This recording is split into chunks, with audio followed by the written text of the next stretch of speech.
Terima kasih Anda masih bersama kami dalam Aceh hari ini. Setelah kendati puncak arus penyeberangan kapal sudah berlangsung sejak kemarin, namun hari ini terjadi penumpukan penumpang di Pelabuhan Palohan Sabang. Pihak pelabuhan mempertimbangkan untuk penambahan trip kapal. Berikut informasi selengkapnya.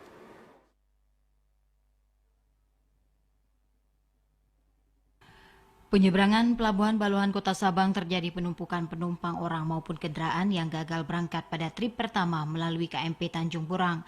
Sementara pada trip kedua pada pukul 13.00 waktu Indonesia bagian Barat akan diberangkatkan melalui KMP BRR, penumpang juga tampak padat. Kepala UPTD Pelabuhan Penyeberangan Baluhan Sabang Agustiar mengatakan pihaknya sudah berkoordinasi dengan PT ASDP Aceh untuk kemungkinan penambahan trip kapal. Namun ia menambahkan hal tersebut juga tergantung kondisi cuaca di perairan Sabang. Nah, hari ini seperti yang kita lihat bersama, di sini kondisinya juga terjadi penumpukan baik kendaraan maupun orang dengan kondisi tadi pagi telah diseberangkan dengan Tanjung Burang dengan jumlah penumpang itu mencapai sekitar 200 orang dan kendaraan mencapai sekitar 30 unit.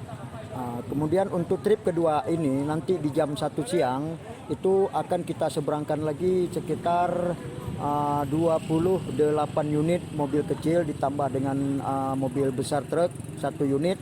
Artinya masih ada tersisa kendaraan yang tertunda keberangkatannya. Kami telah berkoordinasi dengan pihak PT SDP untuk dapat dilakukan penambahan trip bagi yang kendaraan yang tidak terangkut.